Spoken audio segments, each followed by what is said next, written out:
사람들은 저마다 목적을 가지고 글을 씁니다. 사랑을 고백하려면 연애 편지를 쓰고 자신의 생각과 감정을 표현하기 위해 수필을 씁니다. 하루의 기록을 남기기 위해서 일기를 쓰기도 하고 무언가를 설명하거나 논리적으로 전달하려는 목적으로 문설문을 쓰지요. 마태, 마가, 누가, 요한 이들도 마찬가지였습니다. 이들은 모두 예수님의 생애와 사역, 즉 복음을 설명하고 전달하기 위해 글을 남겼고 이것이 우리가 말하는 사복음서가 되었습니다. 이 복음서들은 저자가 전달하기 위한 목적과 대상에 따라 분명한 차이가 나타납니다. 그렇다면 복음서의 저자들은 과연 누구를 위해 그리고 무엇을 위해 글을 썼을까요? 성경을 연구하는 많은 학자들이 인정하는 내용을 기준으로 설명하자면 가장 먼저 기록된 마가복음은 로마인들에게 종으로 오신 예수님을 설명하며 그분이 행하신 기적과 능력을 강조합니다. 그 다음으로 기록된 마태복음은 유대인들에게 왕으로 오신 예수님을 설명하며 다윗의 후손인 예수님이 이 땅에 오신 것이 어떻게 구약의 예언과 연결되며 그분이 가르치시는 새로운 율법은 무엇인지에 대해 다룹니다. 그 후에 기록된 누가복음은 당시 헬라인들에게 사람으로 오신 예수님이 겪으신 일들과 함께 그분이 베푸신 은혜와 구원을 설명합니다. 가장 마지막으로 기록된 요한복음은 모든 사람들을 대상으로 하나님의 아들이신 예수님이 행하신 일들에 대해 초점을 맞춰 설명합니다. 그런데 말입니다. 여기에서 한 가지 의문점이 생깁니다.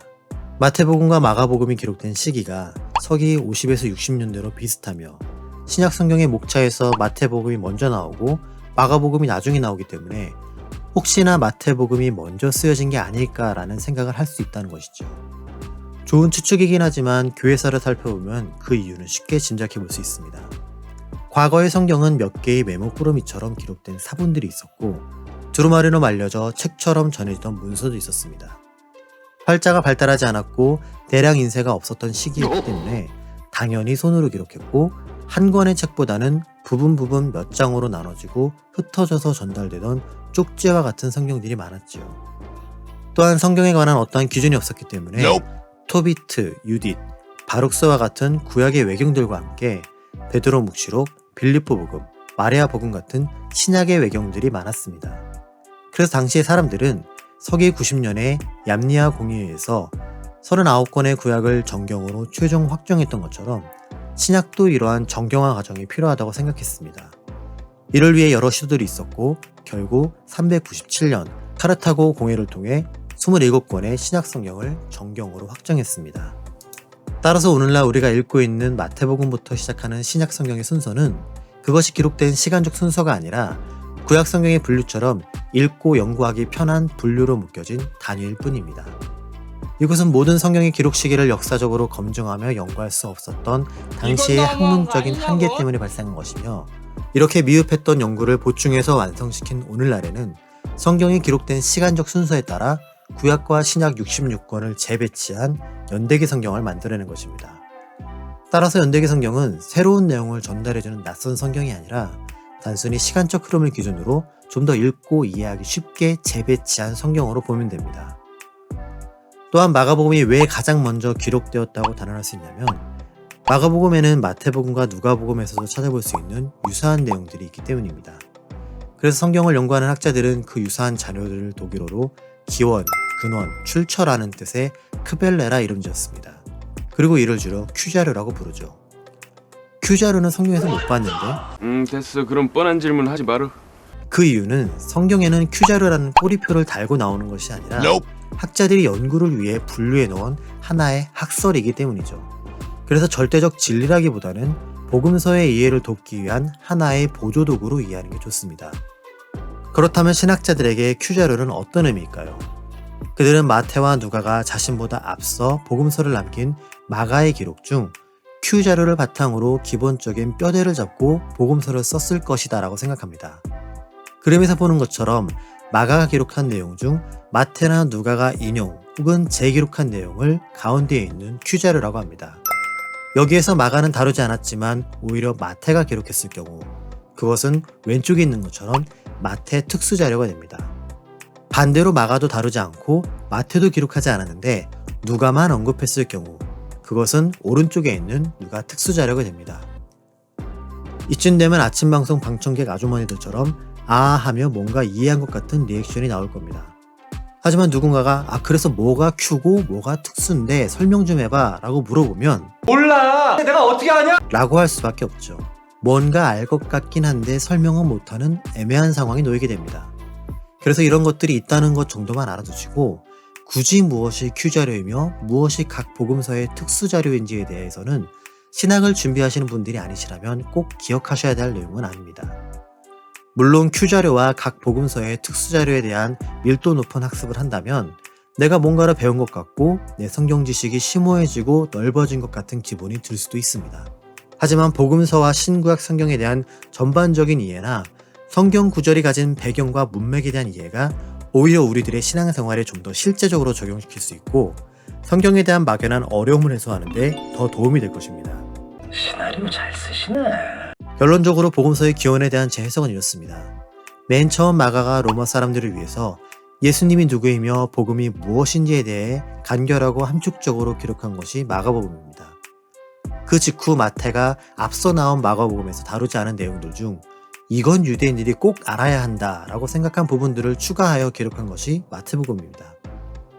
10여 년의 시간이 흐른 후 누가복음 1장 1에서 4절에 기록된 것처럼 이미 많은 사람들이 마가와 마태가 쓴 복음서를 알고 있네? 그런데 여기에도 그 두 사람이 다르지 않은 예수님에 대한 내용들이 있는데 라며 누가가 데오빌로 각하와 헬라인들을 위해 기록한 것이 누가복음입니다. 이렇게 세 명의 저자에 의해 쓰여진 세 개의 복음서를 놓고 예수님에 대해서 공통적인 관점으로 쓰되 각자의 특징과 목적에 맞게 약간의 차이가 있다는 점에서 공관복음이라 부르게 됩니다.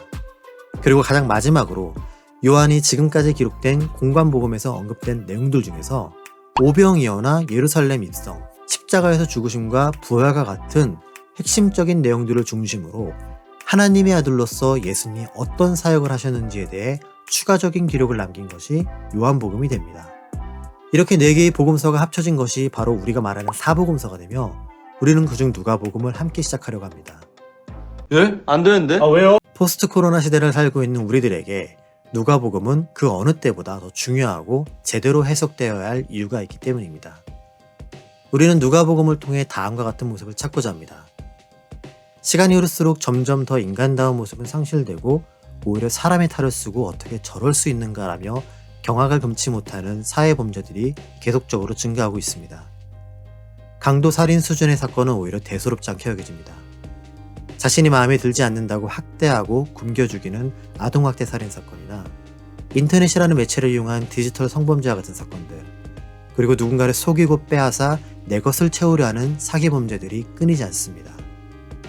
누군가의 실패와 아픔에 대해 공감하기보다는 그것을 지켜보며 내가 그렇게 되지 않은 것에 대해 안심하고 오히려 그들을 외면합니다. 이것이 우리의 현실입니다. 그래서 우리는 누가복음에 기록된 예수님을 알아감으로써 인간의 몸을 입고 그분이 보여주신 기쁨과 노여움, 슬픔과 즐거움을 함께 살펴보며 예수님이 느끼신 희노애락은 어떤 것들이 있는지를 확인해 볼 것입니다. 그리고 그분이 왜 그러한 감정을 느끼셨는지를 알아보므로 우리 안에 가져야 할 잃어버린 참된 인간성을 회복하고자 합니다. 코로나 시대를 살면서 우리는 사회적 거리두기를 실천하고 있습니다. 모두의 방역을 위한 좋은 노력이지만 시간이 점차 길어지면서 대인관계의 필요성이 점차 약화되고 있습니다. 학교 생활을 통해 사람들 간의 사회성을 배워야 하는 아이들이 오히려 개별적 미디어에 대한 지나친 편식으로 독립성만 키우는 상황이 되었습니다. 개인주의의 이기주의가 더해져서 두드러지지 않으면 도태되고 핵인싸가 되지 않으면 아싸로서 자신의 자리조차 없이 구석으로 밀려나게 됩니다. 그리고 그 결과 어디서 언제 어떻게 죽었는지도 모르는 고독사로 삶을 끝내는 사람들도 있습니다. 그래서 우리는 누가복음에 기록된 예수님이 소외된 자들에게 어떻게 다가가시고 그들과 무엇을 하셨는지에 대해 살펴볼 것입니다. 크리스천이라고 말하는 우리들이 나만 잘 먹고 내 식구만 잘 사는 수준에 멈춰있지 않고 내 주변에 다가가야 할 대상은 누구인지, 누가 사회적 약자이며 그들에게 어떠한 도움이 필요한지를 느끼고자 합니다. 예수님이 행하신 방법들을 통해 나에게 맞춰진 시야와 관심을 주변 사람들에게 돌리고 그들과 더불어 공감하고 살아가는 방법들을 생각해 보고자 합니다. 기존의 한국 사회는 다분히 가부장적이며 남성 중심의 사회였습니다.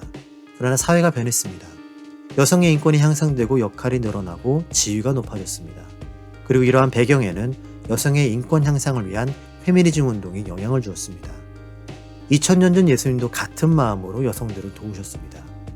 당시 예수님의 행적을 오늘날로 설명하면 분명 그분은 페미니스트였습니다. 야, 너 그걸 지금 말이라고. 하지만 예수님이 행하신 일들이 과연 오늘날 갈등의 키워드로 대두되는 페미니즘과 똑같았을까요? 그래서 우리는 누가복음에 기록된 예수님이 당시 가부장적 제도하에서 상대적으로 억압받는 위치에 있는 여성들을 위해 어떻게 사역하셨는지를 확인해 볼 것입니다. 그리고 왜 그러한 일들을 하셨으며 그것이 오늘날 극단적 페미니즘과는 어떻게 다른지에 대해 생각해 볼 것입니다. 더 나아가 이러한 연구와 고민이 페미니즘은 필요하지만 어떻게 그 밸런스를 잡아야 할지 고민하는 한국 사회의 성경적인 기준을 제시할 수 있는 기회가 되길 소망합니다. 세상은 바꿔야겠습니다. 예수님의 부활과 승천 이후 시작된 초대교회의 역사가 오늘날까지 이어집니다. 구약시대에서 시작된 하나님의 이야기가 신약시대의 예수님을 거쳐 교회시대를 살아가는 우리에게까지 계승되는 것입니다. 사람의 몸으로 오신 예수님께서 사람들에게 어떻게 사는 것이 하나님이 원하시는 뜻인지에 대해 알려주신 내용이 바로 누가복음입니다. 그래서 우리는 누가복음을 온전히 이해함으로 인해 우리가 앞으로 무엇을 해야 할지에 대해 방향을 잡을 수 있습니다. 그리고 그렇게 살아가고자 노력했던 사람들의 모임, 즉 교회의 첫 시작이 바로 사도행전입니다. 따라서 누가복음에서 사도행전까지 이어지는 이 이야기는 예수님을 알게 된 이들이 크리스천으로서 무엇을 믿고 어떻게 살아가야 하는지에 대한 기록이자 역사인 것입니다. 그 역사의 첫 번째 시작인 누가복음 1장이 다음 주부터 시작됩니다.